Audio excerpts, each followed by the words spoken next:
Hi everyone, welcome to my channel. Aghori Mutyalamma temple దగ్గరికి వచ్చినప్పుడు చాలా మంది భక్తులు ఆవిడకి ముక్కి బ్లెస్సింగ్స్ తీసుకున్నారు. తర్వాత ఎంత ఫేమస్ అయిపోయాడంటే అఘోరి అనే పేరు వినిపిస్తే మన దగ్గర కొంతమంది పెద్ద పెద్ద హోదాలో ఉన్న వాళ్ళు కూడా ఆయనని పిలిచి ఇంట్లో పూజల కోసం ఏర్పాట్లు చేసిరు. ఆయనకి డబ్బులు ఇచ్చిరు. అంత పాపులర్ అయిండు. ఆయన పాపులారిటీని ఇంకా పెంచుకోవడం కోసం రోజుకొక స్టంట్ చేస్తున్నాడు. వేములవాడ దగ్గరికి అక్కడ దర్గా కూలగొట్టాలి అని మాట్లాడిండు. అంతవరకు రాని దర్గా ఇష్యూస్ ఆయన పోయిన తర్వాతనే ఆడ దర్గా కూలగొట్టాలని ఎందుకు మాట్లాడిండు? ఏం మనిషో నాకు ఇంతవరకు అర్థం అయితలేదు గాని, ఒక పొజిషన్ లో ఉన్నాడు, ఒంటికి భస్మం పూసుకున్నాడు. దానికి నేను రెస్పెక్ట్ ఇచ్చి ఆయన ఇంతవరకు కూడా ఒక్క మాట నేను మాట్లాడతలేను కించపరిచినట్టు. కానీ నేను శివయ్య భక్తుణ్ణి అనుకుంటూ గొప్పలు చెప్పుకున్నాడు. మరి ఈ రోజు నువ్వు చేసిన పని వల్ల ఆ శివుడు ఎంత బాధపడుతున్నాడు, ఎంత దుఃఖిస్తున్నాడు నీకు తెలుస్తలేదా? నువ్వు శివయ్య భక్తుడివి కదా, ఇదేనా నువ్వు శివయ్య భక్తుడివి అని చెప్పుకుంటూ చేస్తున్న పనులు? అఘోరి మాత ఎట్లుండాలి మరి? శివుని పేరు చెప్పుకుంటున్నావు, దేవుణ్ణి బదలాం చేస్తున్నావు, ఇంకొక అమ్మాయిని ఇష్టపడుతావు. అటు అమ్మాయిని ఇష్టపడుకుంటూ ఇటు ఇంకొక అబ్బాయిని ఇష్టపడుతావు. అబ్బాయి ఏమో నీకు తాళి కడితే నువ్వేమో అమ్మాయికి తాళి కడతావు. అసలు ఏమనుకుంటున్నావు? కొంచెమన్నా సెన్స్ ఉందా? పోనీలే, ఈయన మంచిగానే ఉన్నాడు కదా అని ఇన్ని రోజులు మేమేమీ రియాక్ట్ అవ్వలేదు.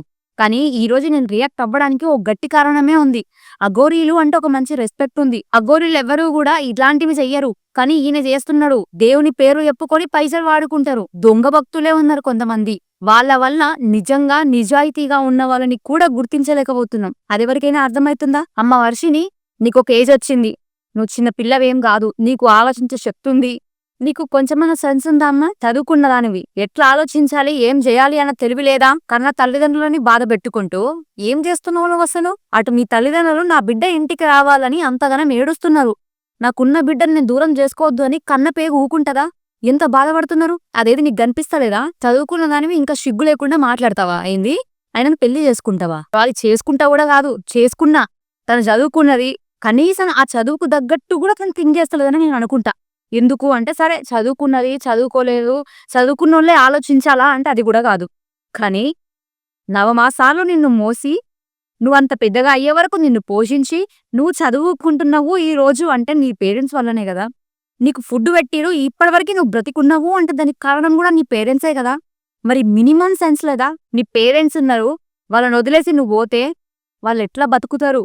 ఏ పేరెంట్స్ అయినా కూడా వాళ్ళు ఎంత కష్టంలో ఉన్నా కూడా తన పిల్లలకి బంగారు భవిష్యత్తుని ఇవ్వాలనే కదా ఆలోచిస్తారు. నీ పేరెంట్స్ ఏమైనా నీ గొంతు పోద్దామని చూసిరా?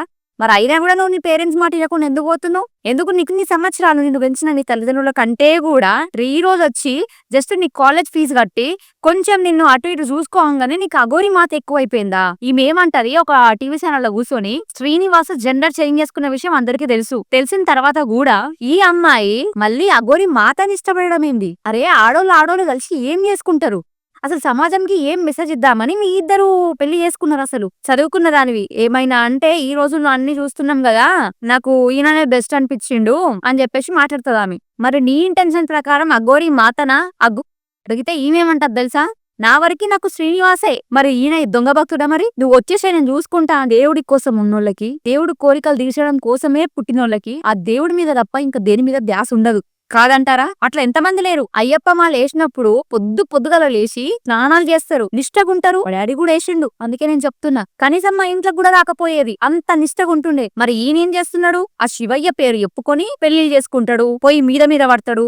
అంత ఘోరంగా నా విజువల్స్ ఎంత ట్రోల్ అవుతున్నాయి, ఎంత సిగ్గుచేటు చెప్పు. స్టార్టింగ్ వచ్చినప్పుడు నువ్వేమన్నావు? నా ఈ దేహం శివయ్యకు అంకితం, నాకు నా బాడీ పైన ఎలాంటి ఫీలింగ్స్ లేవు, నేను ఆయన చిత్తం నెరవేర్చడం కోసమే పుట్టినా అని మాట్లాడినావు కదా. మరి ఇప్పుడు ఏది? ఆయన చిత్తం నువ్వు ఈమెను పెళ్లి చేసుకోవడమా? ఈమె కూడా సిగ్గు లేకుండా ఏం మాట్లాడుతుంది, నాకు ఆయననే కావాలి. వాళ్ళమ్మ అంత ఏడుస్తుంటే నాకు బాధ అయితలేదు. కానీ అఘోరి కొంచెం ఏమన్నా ఏడ్చినా లేకపోతే ఏమన్నా మాట్లాడినా కూడా ఈమె తట్టుకోలేదన్నమాట. కన్న తల్లిదండ్రులకి రెస్పెక్ట్ అని జన్మ ఉన్నా ఒకటే, లేకున్నా ఒకటే.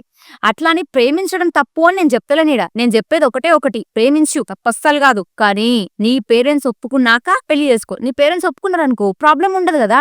ఇఫ్ ఇన్ కేస్ ఫ్యూచర్ లో నీకేమన్నా అయినా కూడా వాళ్ళు చూసుకుంటారు. ఎందుకంటే పెద్దలు కుదుర్చి చేసిరు కాబట్టి ఒక మాట అటు ఇటు అయినా కూడా వచ్చి నీతో మాట్లాడగలుగుతారు. కానీ నువ్వు నీ ఓన్ డెసిషన్స్ తీసుకొని అఘోరి ఒకవేళ ఆయన ఏమన్నాడు, నేను ఇక్కడే ఉంటా పర్మనెంట్ గా అని, ఏం లేదు, దేవుడు నన్ను ఎక్కడ పిలిస్తే నేను అక్కడికి పోతాను ఆయన మాట్లాడిండు. ఇఫ్ ఇన్ కేస్ ఆయన అట్లనే బయటికి పోయిండే అనుకో, నీ పరిస్థితి ఏంది? అప్పుడు నిన్ను ఎవరు చూసుకుంటారు? అసలు నాకు మీ ఇద్దరు పెళ్లి చేసుకుని ఏం చేస్తారని డౌటే వస్తుంది తెలుసా అసలు. అరే సృష్టి ధర్మం ఏంది? ఒక ఆడది మొగుడిని మాత్రమే పెళ్లి చేసుకోవాలి. సరే నువ్వు ఎవరిని పెళ్లి చేసుకుంటున్నావమ్మా? నువ్వు కూడా ఒక ఆడాబిని పెళ్లి చేసుకుంటావా? ఆడనా మొగనా అంటే నాకు మొగనే అని చెప్తాది ఈమె. ఆయనేమో దేవుని చిత్తం దైవ సంకల్పం అన్ని పక్కన పెట్టిండు, ఇష్టం వచ్చినట్టు మాట్లాడతాడు. ప్రజెంట్ ఆయనకి ఏంది అంటే దేవుడి మీద భక్తి కన్నా కూడా వర్షిని మీద భక్తి ఎక్కువైంది ఆయనకి. నేను ఈ మాట అంటే కోపం వస్తుందేమో కానీ ఇదే రియల్ ఫ్యాక్ట్. వాళ్ళ పేరెంట్స్ ఎంత బాధపడుతున్నారు, వాళ్ళ పేరెంట్స్ ఏడుస్తూ ఉంటే ఇక్కడ మా కళ్ళలో నీళ్ళు వస్తున్నాయి. కానీ ఇన్ని రోజులు పేరెంట్స్ దగ్గర ఉండి నేను ఇన్ని ఇయర్స్ పెంచిన వాళ్ళ మీద నీకింత కూడా మమకారం లేదా? నీకింత కూడా సెన్స్ లేదా?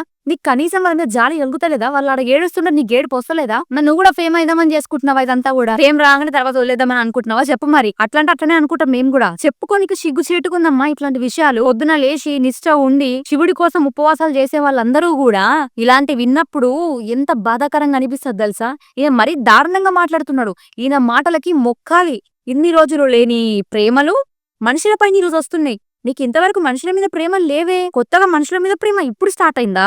ఒకప్పుడు శివయ్యనే అన్నావు కదా, ఇప్పుడేమైంది? ఒకప్పుడు బట్టలు లేకుండా తిరిగినావు కదా శివయ్య అనుకుంటూ. అంటే ప్రతిసారి ఏం కనబడుతుంది తెలుసా అందరికి? నీ స్వార్థం మాత్రమే కనబడుతుంది. అదే స్వార్థంతోని నీ శరీర ఇచ్చలని తీర్చుకోవడం కోసం మాత్రమే ఇట్లా మీడియా ముందుకు వస్తున్నావు. వాళ్ళని వీళ్ళని లవ్ చేస్తున్నా అనుకుంటూ ఒక ట్రయాంగిల్ లవ్ స్టోరీ నడుపుతున్నావు. ఒక ఆమె దగ్గర పైసలు తీసుకొని బ్లాక్ మెయిల్ చేసి మోసం చేసింది అఘోరి తెలుసా. అసలు ఈ అఘోరి క్యారెక్టర్ ఏందో నాకు ఇంతవరకు అసలు ఈ అఘోరి క్యారెక్టర్ ని ఎట్లా డిసైడ్ చేయాలి, ఏమనాలో నాకు అర్థమైతలేదు. ఏమైనా నేను మాట్లాడాలి అంటే ఆయన ఒంటికి పూసుకున్న ఆ భస్మానికి నేను రెస్పెక్ట్ ఇస్తున్నా.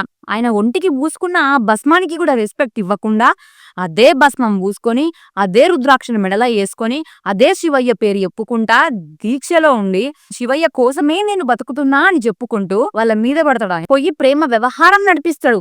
ఇలాంటివన్నీ కూడా ఒక అఘోరికి మాత్రమే సాధ్యం, ఇంకెవ్వరికి సాధ్యం కాదు. ఫేమ్ కోసం ఏమైనా చేస్తాడు, ఎంతకైనా దిగజారుతాడేమో. మరి సరే ఫేమ్ కోసం కాదనుకుందాం, మరి ఒక తల్లిదండ్రులకి ఒక బిడ్డని దూరం చేసి వాళ్ళకి శోకం పెట్టమని చెప్పిండా? సనాతన ధర్మంలో ఏముంది? ఇట్లానే ఉందా? అసలు అఘోరి ఎవరిని పెళ్లి చేసుకోవాలో నీకు తెలుసా? నువ్వు చెప్తావు కదా నేను చాలా చదువుకున్నా, నాకు అన్ని తెలుసు అని. అన్ని తెలిసిన నీకు తెలియదా నువ్వు ఎవరిని పెళ్లి చేసుకోవాలి అని? ఈ రోజు అఘోరి చేస్తున్న పనులకి నేను మాత్రం ఒకటే చెప్తున్నాండి, ఈ రోజు ఈయన ఇట్లాంటి పనులు చేస్తే రేపటి రోజు వేరే వాళ్ళు కూడా పేర్లు చెప్పుకొని ఇట్లనే బతుకుతారు. ఇంకొకరు ఇట్లాంటివి ఇంకొకసారి రిపీట్ చేయొద్దు అంటే ఈ రోజు అఘోరికి మాత్రం తీవ్రంగా మనందరం ఖండించాలి. సరే ఆయన పర్సనల్ లైఫ్, ఆయన పెళ్లి చేసుకుంటాడా లేకపోతే ఇంకేం చేసుకుంటాడా ఆయన ఇష్టం, అది పక్కన పెడదాం. ఇఫ్ ఇన్ కేస్ నువ్వు అట్లా నీ పెళ్లి చేసుకోవాలి లేకపోతే నీ శరీరం పైన నీకు ఆశలు పుట్టినాయే అని నువ్వు అనుకుంటే ఒక్కటే మార్గం నేను చెప్తా, ఆ ఒంటికున్న భస్మం తీసేయి, ఆ రుద్రాక్షలు తీసేయి, దేవుని పేరు వాడుకోవడం, దేవుని భక్తుని అని చెప్పుకోవడం మానేయి. తర్వాత నువ్వు అందరిలాగా మానవులాగానే ఉండి టెంపుల్స్ కి మొక్కుకుంటా నేనేం కాదన్నాను. కానీ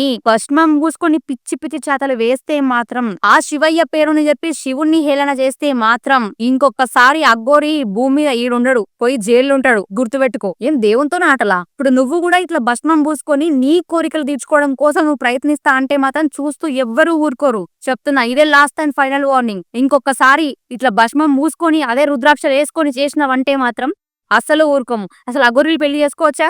ఎవరిని పెళ్లి చేసుకోవాలి? అసలు అఘోరి లైఫ్ స్టైల్ ఎట్లుంటది? అసలు అఘోరీలు అంటే ఎలా ఉండాలి? ఇవన్నీ కూడా నెక్స్ట్ వీడియోలో వస్తాయి. కానీ ఒక తల్లిదండ్రుల ఆవేదన ఎట్లుంటదో, ఒక బిడ్డ లేకపోతే పేరెంట్స్ నుంచి బిడ్డని దూరం చేయడానికి అఘోరి ఎవరు? అది కూడా దేవుని పేరు చెప్పుకొని దేవుని కార్యం కోసమే వచ్చిన అన్న ఈయన ఈ రోజు శరీరాశల పైన ఈయనకి ఎట్లా ఇలాంటి థాట్స్ వచ్చినాయి? మరి కనీసం పేరెంట్స్ ని బాధ పెట్టొద్దు అని తెలియదా? ఈయనంటే ఎట్లాగో పేరెంట్స్ కి దూరం అయి ఉన్నాడు, కానీ ఉన్నోళ్ళనైనా దూరం చేయొద్దు అని అనుకోవాలి కదా. అదే కదా అఘోరి అన్ని మంచి చేయాలని చెడు చేస్తాడా? మీరు చెప్పండి. పోని అఘోరి వదిలేద్దాం, శివయ్య పేరు చెప్పుకున్నావు, ఆ పేరు కన్నా రెస్పెక్ట్ ఇయ్యా కొంచెం. లేకపోతే నీకు భస్మం మూసుకునే రైట్ అయితే లేదు. ఇది మీరు కాదంటారా? డన్. కాదు అన్న నాకు కామెంట్స్ పెట్టండి. మీడియా ముందుకొచ్చి నువ్వు క్షమాపణ అడగాలి. శివయ్య పేరును వాడుకొని ఈ రోజు నువ్వు నీ శరీరం పైన ఉన్న కోరికల్ని తీర్చుకోవడానికి నువ్వు ప్రయత్నించిన ఈ ప్రయత్నాలన్నీ కూడా కేవలం నీ కోసం, నీ స్వంత లాభం కోసమని నువ్వు ఒప్పుకోవాలి.